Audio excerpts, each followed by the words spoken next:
Guru Busters!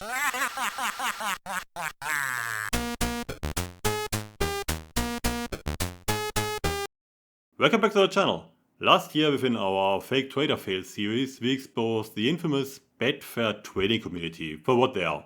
Marketers pushing simplistic, negative value strategies while trying to hide their own pitiful account balances.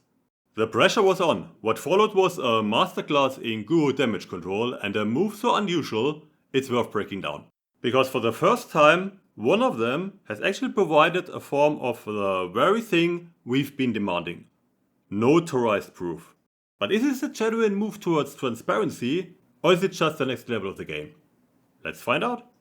Our video clearly hit a nerve because shortly after they put out a kind of response video. A video where they announced a full rebrand to a new company, Lightspeed Stats. But that's not all they announced. As part of this grand pivot, one of their main frontmen made a very solemn declaration. The other thing is, you're not going to hear from me on YouTube anymore. Because I don't really have any trading stuff to share with you. Because I'm not trading anymore. I am passing that over to Adam. A noble retreat, you might think.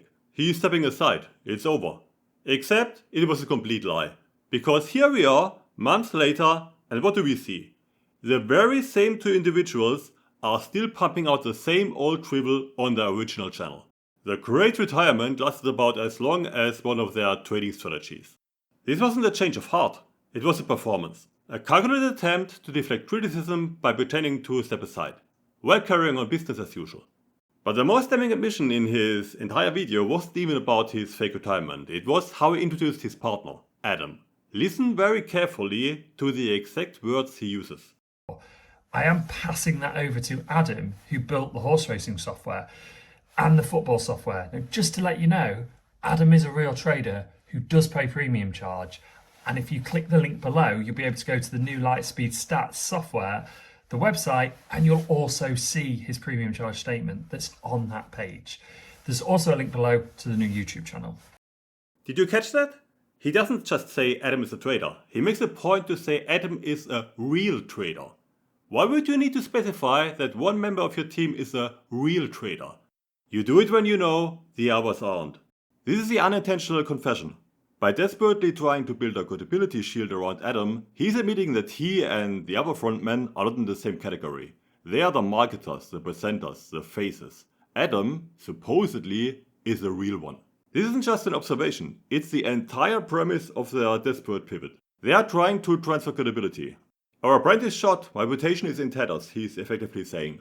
But look over here, we have a real trader, and here's his proof. So please keep buying our software. And this brings us to the most interesting part of this entire saga. On his new website, Adam has presented a notarized document showing his lifetime profits from Betfair. Now let me be absolutely clear. From day one of this channel, my central argument has always been the same. If you sell trading expertise to the public, you have a moral and professional obligation to prove you are what you claim to be.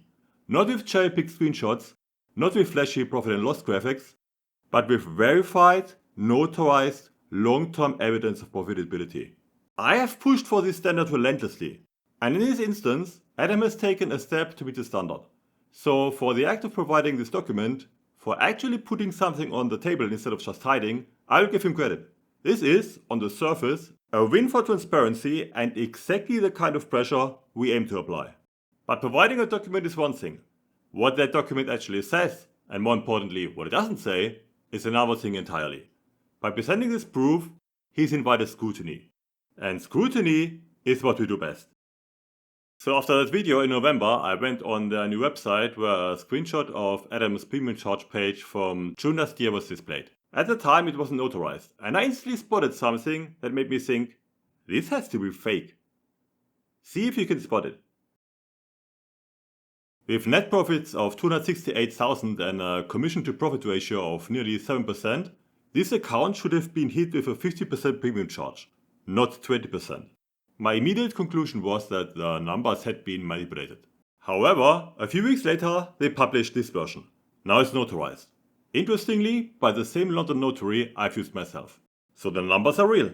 But that just makes the story more fascinating. How was a 20% premium charge possible with these profits? The answer lies in a specific Betfair rule that I had overlooked. Any single win that constitutes more than 50% of your gross profits over the lifetime of your account will be excluded from the calculation. There it is, the key to the whole puzzle. This one rule confirms that the vast majority of the account's impressive £270,000 net profit came from one single massive win. The account's day-to-day performance is based on tiny wins. So why place one enormous bet that skews the lifetime total so dramatically? There are two likely reasons for this stunt. Possibility 1, the marketing ploy. The account's normal profits were too unimpressive to market. So they went big, placing a massive hedged bet on something like a Champions League final. One side wins no matter what. If it's Betfair, they get a flashy profit for the website. Possibility 2, to manage premium charge. This is a more technical angle, placing a large hedged bet to manage premium charge. If the Betfair bet won, the 50% rule means it wouldn't count towards the charge calculation. If it had lost, the large loss would have created a buffer protecting the account from paying premium charge for a very long time. Either way, the conclusion is the same. The real profits from the actual trading activity are nowhere near the number they are showing off. And we can see what the real activity looks like. By comparing the June and December statements they've shown, we get a clearer picture. In 6 months, the account made a net profit of £2,277. It did this over 7,000 markets. 7,000 markets is massive. That's an average of almost 40 markets traded every single day. When you do the math, that comes out to an average profit of just 32 pence per market. This is not a pro trader executing a killer strategy. This is a bot operator running automated programs to scrape tiny profits from illiquid markets. So let's ask the question, is Adam legit? On the one hand, yes, making any consistent profit on Betfair is rare, and he's provided more proof than all of the gurus out there. This account is significantly profitable, even if it's just by a small amount. But on the other hand, here's one other credibility away. Not just because he conveniently forgets to mention that his headline profit is massively inflated by a single unrepresentative bet, but because he's complicit. He is the proof being used by the other two clowns to continue selling their crap. Maybe he thought setting up this new site would be a fresh start, a way to distance himself. But is a new service legit? Who knows? It's been practically dead since it launched. It seems the entire rebrand was a failed experiment, and now the original crew is back doing what they do best. Selling a dream, not a reality. But let's not lose sight of the bigger picture here. For one brief moment, the pressure from our channel forced a YouTube trader to meet the standard I've been demanding all the time. And that is incredibly important. By presenting this document, even a flawed one, he has joined a very small circle of people willing to put something on the table. He has just made it that much harder for every other so-called expert out there to make excuses. His action, prompted by scrutiny, now adds to the pressure. When we see the next guru selling a course or a system, we can point to the fact that verifiable proof is possible and ask the simple question, why can't you do the same? What are you hiding? This is how we create change. It's not always a single clean knockout blow. Sometimes it's about forcing a small crack in the dam. The pressure is building, the standard is changing, and eventually the whole rotten structure will come down. Stay vigilant, demand real proof, and never stop questioning. Until next time. Guru Busters!